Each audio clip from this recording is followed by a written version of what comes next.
O pastor ele não precisa de introduções, mas eu vou fazer a introdução. A introdução, não que vocês conhecem, mas uma coisa muito simples que foi muito legal. A gente ontem, na nossa mesa, a gente teve um momento de piadas. E ele não sabe contar piada. Porque ele ri de toda a piada, enquanto ele começou, ele fala a primeira frase, ele passa 30 segundos rindo. E a gente esperando. Aí, peraí. Aí ele começa de novo, porque ele desconcentrou. Aí ele passa outros 30 segundos rindo. E quando ele termina a piada, a gente já riu tudo que a gente tinha que rir durante o contar da piada. Ele chora rindo da piada. E geralmente são piadas, assim, médio engraçadas. Então, essa é a pessoa que Deus nos trouxe hoje, um homem de Deus leve, engraçado. Porque o reino de Deus é um reino de paz, justiça e alegria. E obrigada por nos trazer tanta alegria, pastor. É isso aí que eu faço agora. Vou contar uma para... Não vou, não. Eu vou contar sim. Não é uma piada, mas é um fato interessante. Vocês conhecem o Azaf Borba, né? Eu sou amigo do Azaf há 40 anos. Então a gente, às vezes, passa férias juntos, ou então vamos ministrar num congresso lá em São Paulo, no Brasil. E ele estava em Brasília ministrando, e estava assim, um ambiente como esse aqui, né? Aí veio um irmãozinho lá no meio, assim, todo emocionado e choroso, e veio aqui, né, todo, né, quebrantado. Pastor Azaf, lança o seu manto sobre nós.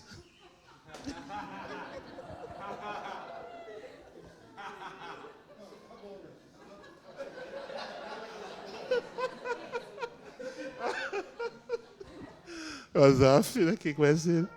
Não, filhão, eu estou usando.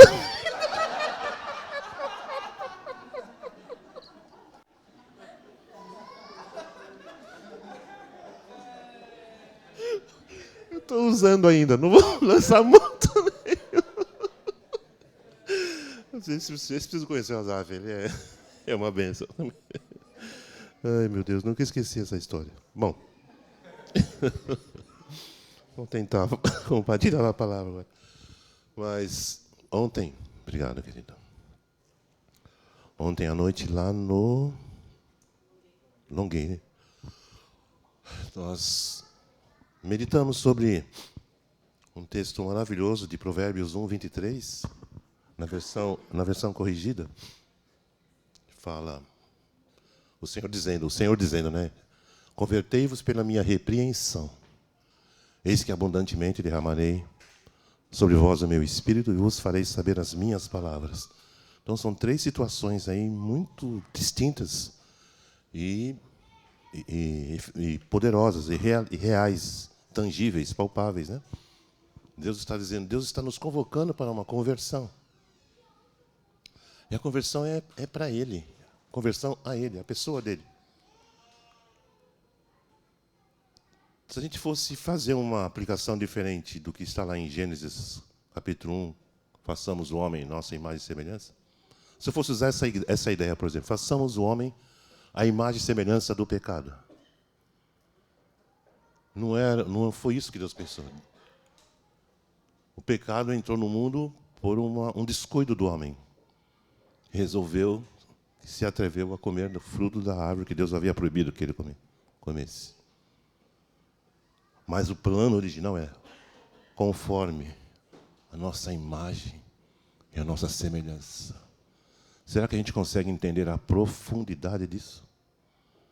Deus não nos fez baseado em qualquer coisa, em qualquer outro elemento da criação.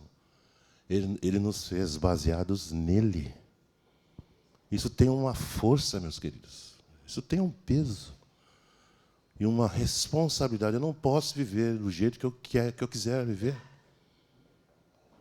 Eu não posso viver baseado no meu temperamento, na minha personalidade, no meu personalismo. Não posso. Porque existe uma matriz sobre a qual eu fui formado, imagem e semelhança do meu Deus. O Salmo 8 usa a expressão, vós sois deuses. E esse Salmo 8 fala sobre que Deus deu ao homem domínio sobre as aves dos céus, sobre o reino animal. Deus transferiu domínio, porque Ele é um Deus que domina todas as coisas. Então, imagina, Paulo escrevendo aos Romanos, capítulo 8, ele diz que a natureza aguarda a manifestação da glória dos filhos de Deus, porque ela está ardendo por causa da corrupção, clamando, esperando a manifestação dos filhos. A obra redentiva de Cristo não diz respeito somente ao resgate do pecador, mas ao resgate de tudo que Deus criou. Pare para pensar na responsabilidade que Deus colocou sobre você, meu querido. Eu sou responsável pela natureza, pela fauna, pela flora, porque eu sou imagem e semelhança de Deus. Isso é profundo demais. E o diabo não quer que a gente saiba isso. Ele quer que a gente seja religioso, evangélico e, quem sabe, vai para o céu. Não, isso não é cristianismo. O plano de Deus é maior.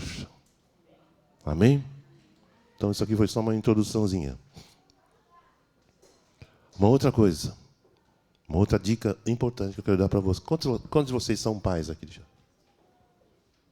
Então, é com você, pai e mãe. Oh, Deus, obrigado. Tudo isso que eu estou falando, queridos, são ensinamentos que eu recebi do Senhor pela palavra dele. E hoje, sou pastor há quase 50 anos. Hoje, eu começo a checar tudo que foi falado, foi depositado em mim, e tenho chegado a algumas conclusões. Uma delas é que, sobre louvor e adoração, que é uma área que eu, além de pastor de ovelhas, mas é uma área que eu desenvolvo desde o início, nesses 50 anos. Hoje eu entendo, meus queridos pais, com toda clareza do Senhor, que a melhor escola de adoração é a nossa casa. Eu já fiz curso, já fiz já criamos lá em nossa comunidade uma escola teológica de música e não sei o que mais, e fiz seminários e escrevi livros sobre louvor e adoração. Mas, queridos, se não funcionar na minha casa, aqui não vai funcionar. A gente pode até dar o nosso melhor, se preparar, ensaiar e aprimoramento técnico, mas, querido e querida, por favor, não se esqueça do que Deus estabeleceu. A nossa casa, o nosso lar é um ambiente de milagres. Eu quero dar um testemunho de um milagre que aconteceu na nossa casa. Eu e a Aurora, minha esposa, pastora Aurora. E desde quando eu encontrei Jesus, tive um encontro com Jesus, o Senhor foi fazendo as coisas assim, profunda e rapidamente na minha vida. Mas havia um detalhe, Ele tinha colocado em mim sede por Ele. A minha alma tem sede de Ti, diz Davi no Salmo. Porque eu vou dizer uma coisa, querido e querida. Quem não tem sede, quem não tem fome, não vai chegar a lugar nenhum.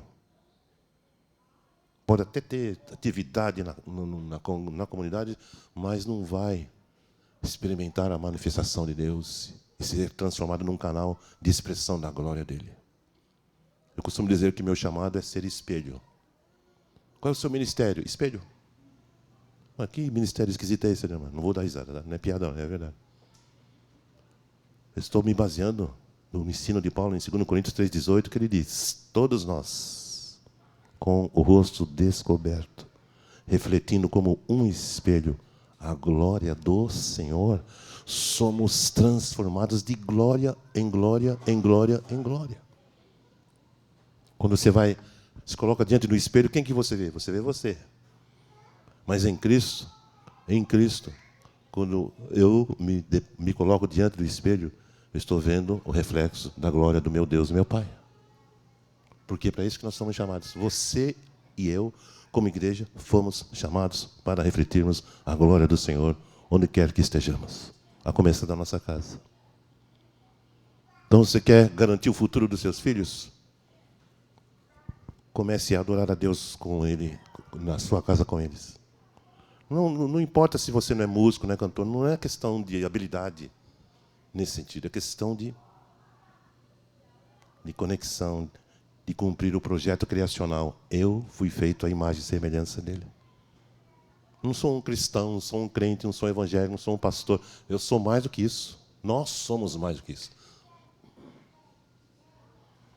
Deus nos criou como filhos. Eu criei filhos, diz Isaías capítulo 1. Eu criei filhos. Deus não criou crente, nem evangélico, nem pastor, nem bispo. Deus criou filhos. Deus é relacional. E quem tem o DNA dele é relacional também. Não se pode obrigar uma pessoa a ter relacionamento com outra. Seja amigo do seu irmão, dá um abraço ao seu irmão. Você vai na casa, a pessoa não vai porque não está faltando esse item, essa semente divina com a qual fomos regenerados, nascidos de novo, nascidos do alto. Nada funciona por imposição. Tudo funciona a partir de um projeto que está no coração do seu Deus, do seu Pai. Ele criou você com um propósito dele. Deus tem um propósito na sua vida. Deus tem um propósito eterno, não é um propósito, sim, isolado, né, do contexto geral que está na mente e no coração do nosso Deus. Então a gente precisa evoluir para esse patamar, sabe? Subir degraus da revelação do que já está escrito aqui. Bom, o que aconteceu conosco? A nossa casa virou um lugar de adoração, uma escola. Eu, Aurora, minha esposa, ela é pastora, ela é professora de matemática e ela é professora de piano. Ela é das exatas, eu sou das humanas. Ela é da terra, eu sou das nuvens. Então, de vez em quando a gente se encontra assim no meio do caminho. Mas a Aurora é uma pessoa indescritível. Eu costumo dizer que ela não é um ser humano normal. Eu acho que ela é meia humana e meia anja também. Ela tem uns elementos assim que se destacam de uma forma. Quando eu saio para ministrar com ela em algum lugar, eu falo: você só fala bom dia e paz do Senhor, não fala mais nada não, porque senão eles não vão querer me ouvir mais, tá bom? Que ela já chega arrasando assim, sabe? É uma querida mesmo. E então nós, por instrução, influência do Senhor, começamos a construir esse ambiente de adoração em casa. E os nossos filhos, quando nasceram, eles entraram nesse ambiente, nessa atmosfera. Então, o que eu fazia na congregação era a extensão da minha casa.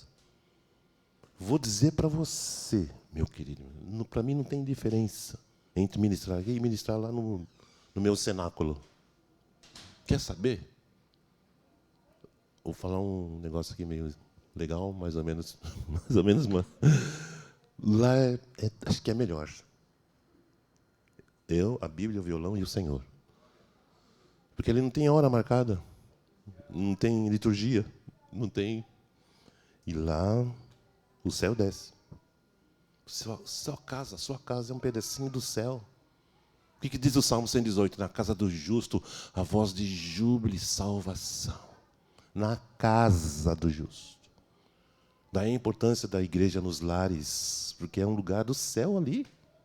Presença divina. 2 ou 3 reunidos em meu nome, eu estou no meio deles. Eu quem? Jesus, o Rei da Glória, que nós cantamos aqui. O Rei dos céus, o Príncipe da paz, o Rei dos reis. Ele comparece onde 2 ou 3 se reúnem em nome dele. Gente, o diabo não quer que a gente se aproprie disso. Mas nós vamos. Porque nós somos a igreja de Mateus 16, 18, 19. Eu edificarei a minha igreja e as portas do inferno não prevalecerão contra ela. E eu darei a vocês as chaves do reino dos céus, que vocês ligarem na terra, serão ligados nos céus. Nossos filhos são um milagre. Rodrigo, Mariana e Juliana. Nós perdemos a Raquel, nossa primeira filha. Era um bebê, nasceu e morreu depois de 2 horas. Minha primeira experiência como pai. Foi horrível. Foi horrível, doeu, chorei. Não me revoltei, não tem nada a ver se revoltar contra Deus, é coisa de maluco.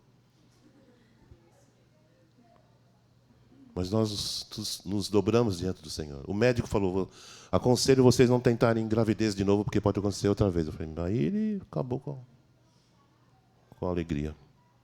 Mas, reticências, sempre tem um mas. Quando chegamos em casa, após aquela consulta, imagina eu sepultar um bebê, minha filha. Ninguém vai no hospital para sair de mãos vazias. Pensa, né, na expectativa de ganhar um bebê. Foi difícil, eu já era pastor. Deus estava querendo me transformar mesmo. E quando nós chegamos em casa após a consulta, eu falei para a Aurora, virei para ela e falei, nós vamos orar. Nós vamos orar, eu e você. Nós vamos pedir uma palavra ao Senhor. Combinado, combinado. A Aurora falou uma vez, está feito o negócio. E começamos a orar. Um mês e pouco depois, lá vai ela, numa manhã, abre a Bíblia e tinha um texto lá, que diz assim, eis que faço novas todas as coisas. Eis que trago para Jerusalém alegria e gozo. Nela não haverá criança de poucos dias, nem velhos que não cumpram os seus anos. Os meus servos não terão filhos para a calamidade, porque são a semente dos benditos do Senhor. E será que antes que clamem eu os ouvirei? E estando eles ainda falando, eu responderei. Uma palavra bíblica revelada, um rema profético. Olha, queridos, veja a dimensão do poder da palavra de Deus. Misericórdia. Nosso casamento ia ser sem filhos. Deus mudou o curso da história. Olha a prova aqui, na minha frente. Mariana. E desde o ventre, olha a semente de um pai e de uma mãe. Desde o ventre da Aurora, eu impunha as mãos na barriguinha dela e declarava sobre eles, ainda no processo de gestação. Rodrigo, você vai ser um adorador melhor que eu. Você vai amar Jesus mais do que eu amo Jesus. Mariana, você vai ser uma seguidora de Cristo. Juliana, você vai ser uma profetisa. A gente fazia isso direto. O que eu tenho hoje? 3 pastores lá. A sua casa é a melhor escola de adoração, de discipulado, de preparação da futura geração. Ah, mas está falando porque você é bom, porque você é pastor? Você está falando que não sou perfeito, não sou bom, não sou nada. Eu sou uma tranqueira. Mas quem vive em mim, respeite. Quem vive em mim é o leão da tribo de Judá. Quem vive em mim é o rei dos reis, o senhor dos senhores. Quando eu falei em mim, mas eu estou me referindo a você. Quem vive em você é essa pessoa gloriosa, o soberano dos reis da terra, como a Bíblia diz. Nosso filho, meu filho mais velho, está lá na Finlândia, casado com uma finlandesa, 16, 17 anos, que ele mora lá. E Deus gerou uma igreja na capital da Finlândia, Helsinki, pastoreada por um pastor brasileiro, Rodrigo de Oliveira Campos. Olha a extensão, os desdobramentos do que Deus vai fazer com o seu filho e com a sua filha. Preste atenção, foca no Senhor, na palavra, nas promessas, nas alianças dele. A gente não pode perder tempo. O diabo Jesus disse que os filhos das trevas são mais sábios que os filhos da luz. Jesus falou, né? Eu vou questionar Jesus, não tem como. Mas o Senhor falou também, a terra se encherá do conhecimento da glória do Senhor, como as águas cobrem o mar. Através de quem? De mim, de você, nossos filhos, nossos netos, nossa descendência. E eu declaro sobre a sua vida, Pai, declaro sobre a sua vida, Mãe, a profecia do Salmo 112, versículo 2, que diz, a sua descendência será poderosa na terra, a geração dos justos será abençoada. Esta a palavra, esse decreto do rei, repousa sobre a sua casa, sobre o seu filho, sua filha, seus netos, seus bisnetos. A descendência do justo será poderosa na terra, a sua geração será abençoada. Acabou. Quem muda isso? Pergunto eu. Algum governo, alguma autoridade aí no cenário econômico, social, político, mundial? Alguém desmancha isso? É decreto do rei. E quem está acima do rei? Ninguém. Então não tem como mudar isso. Não tem retorno. Então declaro sobre a sua vida, pai. Sobre a sua vida, mãe. Sobre os seus filhos. A profecia bíblica. Nós precisamos mais de Bíblia, viu, gente?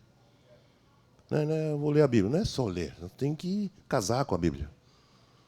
Tem que se entregar, tem que se converter, tem que comer, tem que decorar, tem que cantar, compor em cima de textos bíblicos.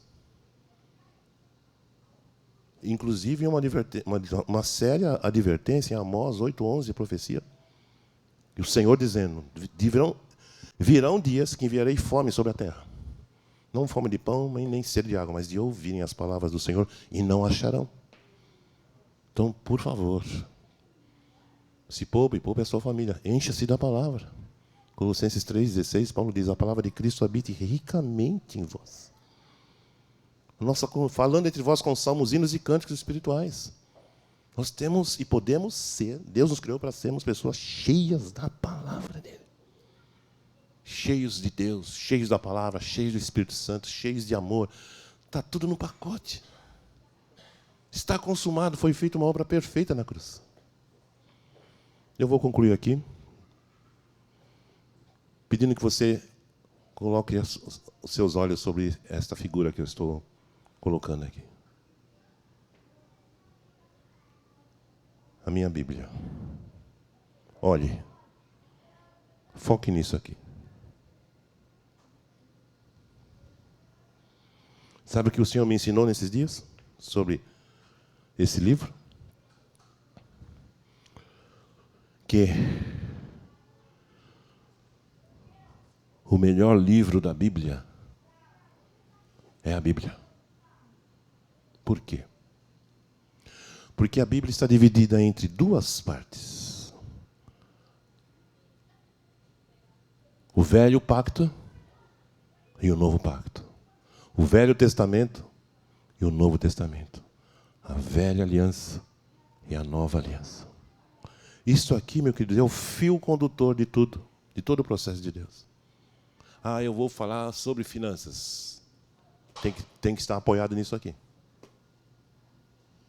Não, mas é um assunto diferente, é uma coisa mais... Não, meu querido. No reino de Deus não tem atalhos sobre aquilo que nós vamos... Porque é mais do que ensinar, é uma transferência, sabe? Transferir, não é transferência de conhecimento, mas de sementes que foram plantadas aqui e que remodelaram a nossa vida, nosso caráter. E vem nos transformando como um espelho, como eu disse. Somos transformados. Eu continuo sendo transformado e quero mais. Por quê?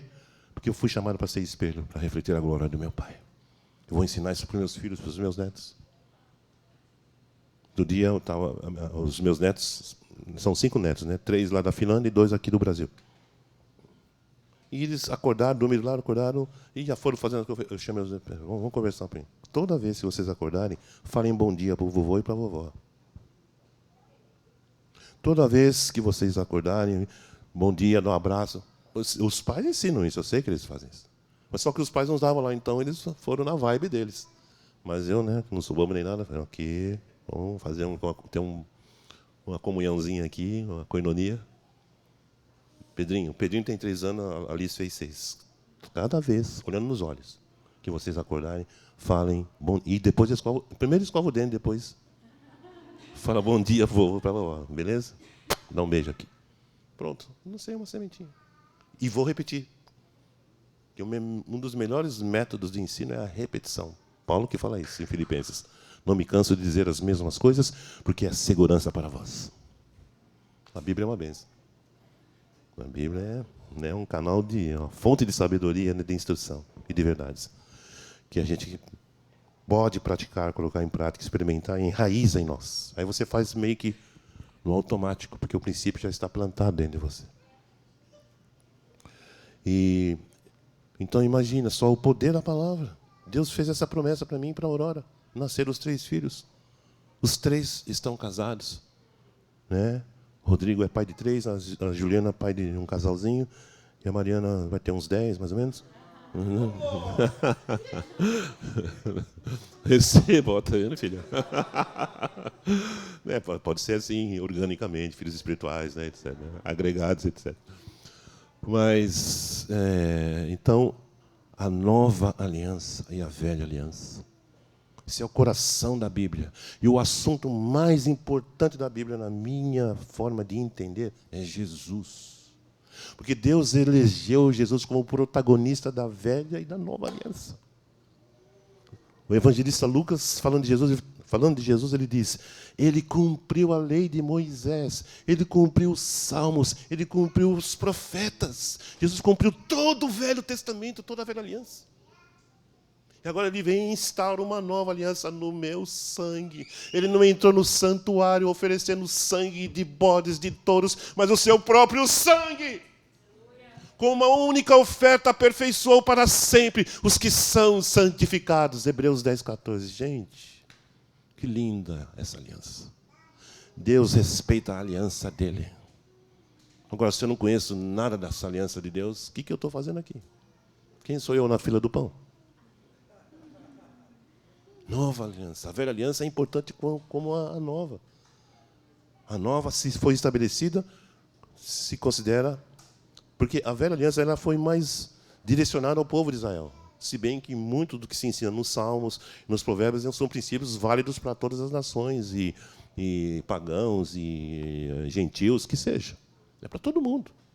As verdades bíblicas são válidas para toda época, toda a história, todas as nações, todas as etnias. Glória a Deus, porque é perfeito isso aqui. Deus é um Deus de aliança. Ele tem uma aliança com a criação, com o sol, com o ser humano, com os animais. Eu preciso entrar nesse ambiente. Eu posso entrar, eu tenho acesso. Eu posso pensar como meu Deus pensa, meu Pai pensa. Eu posso sentir as dores dele quando um pecador se perde. Eu e o Pai somos um, nós somos um com o nosso Pai. Nós temos o DNA dele. E nós estamos aqui para que essas alianças se cumpram. Deus fez uma aliança com Adão, com Abraão, com José, com Davi. E foi renovando com os descendentes de Abraão. Ontem eu citei o texto de Gênesis 22:18. Deveras te abençoarei, e te multiplicarei, porque não me negaste o teu filho, o teu único.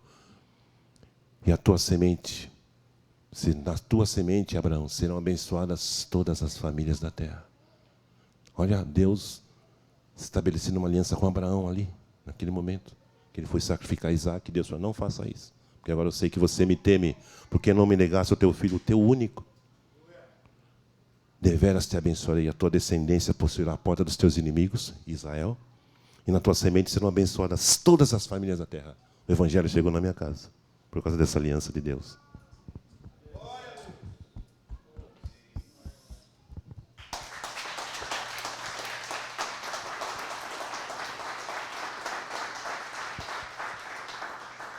Aí vem o escritor, o livro de Atos 3:25 de Atos, diz assim, vós sois filhos dos profetas e da aliança que Deus fez com Abraão, seu servo, dizendo, na tua semente serão abençoadas todas as famílias da terra. Não é por acaso que Deus plantou vocês aqui nesse país, para que vocês sejam a continuidade do que a Bíblia diz. Guarda esse versículo, Atos 3:25. Vós sois filhos dos profetas. Filho de profeta é o quê? Profetinha. É o profetão da minha altura. Mas nosso DNA, nossa descendência é profética. Não tem como ser diferente.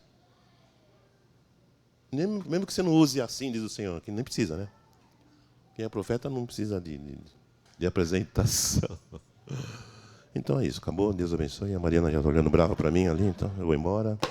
Ninguém me ama nessa igreja. Não vou jogar meu manto para ninguém. Não vou dar meu manto para ninguém. Azar que dê, se ele quiser. Vamos dar as mãos assim mesmo sentados, vamos orar. Senhor, eu quero te agradecer mais uma vez. Senhor, que milagre nós estamos vivendo nesses dias. Eu e a Mari, Senhor, que viemos do Brasil conhecer aqui a tua igreja, a tua família, que é nossa família também. Como dizemos na canção, tenho amigos, família, muitos irmãos. Como é linda a tua igreja, Senhor. Como é lindo o teu povo. Como eu amo a tua igreja, Senhor. Muito obrigado, Senhor, por tu me permitires viver essas experiências ao longo desses anos todos. E como isso tem me abençoado, Senhor. Eu sei que sou abençoado por causa da igreja de Cristo, da qual faço parte. Por pessoas que intercedem por mim, pela minha família, Senhor. Eles mesmos têm dito isto. Por isso eu sou tão abençoado, Senhor. Eu creio na oração da tua igreja. Eu amo a tua igreja, Senhor. Eu quero viver para servir a tua igreja, Senhor. recebe a honra, recebe a glória. E a tua bênção, Senhor, seja fecunda e intensa na vida desses meus queridos irmãos. Das famílias que estão aqui, daquelas que vão ser agregadas. Porque eles verão a tua glória na vida da tua igreja aqui, Senhor. Como um espelho que reflete a tua glória, eles verão, Senhor. Não são palavras, são gestos, um olhar, um toque, um aperto de mão, um abraço, vai falar mais do que palavras. Por causa da presença que carregamos. Presença da glória. Que milagre, Senhor, que milagre. Sejam abençoados, queridos, com a bênção do Pai, e do Filho, e do Espírito Santo. Oro especificamente pelos homens da igreja, que são maridos e são pais, e aqueles que ainda vão se tornar pais e maridos, porque Tu estabeleceste o homem como cabeça da casa. Abençoa esses pais, Senhor, abençoa esses maridos, Senhor. Fala ao coração deles, ó Deus. Convoca-os para serem líderes de adoração nas suas casas, com seus filhos. Dá criatividade, Senhor. Dá a eles esse peso, Senhor, esse peso que é leve, que é prazeroso, Senhor. Trabalhar com os nossos filhos, cantar com os nossos filhos, com os nossos netos, Senhor. Que privilégio, na casa do justo, a voz de júbilo, a voz de salvação. Aleluia. Tua palavra diz em Provérbios, a morada do justo será amaldiçoada. A morada do ímpio será amaldiçoada, mas a morada do justo o Senhor abençoará. Sejam abençoados com a bênção do Senhor. Em nome de Jesus. Amém. Um beijo para vocês.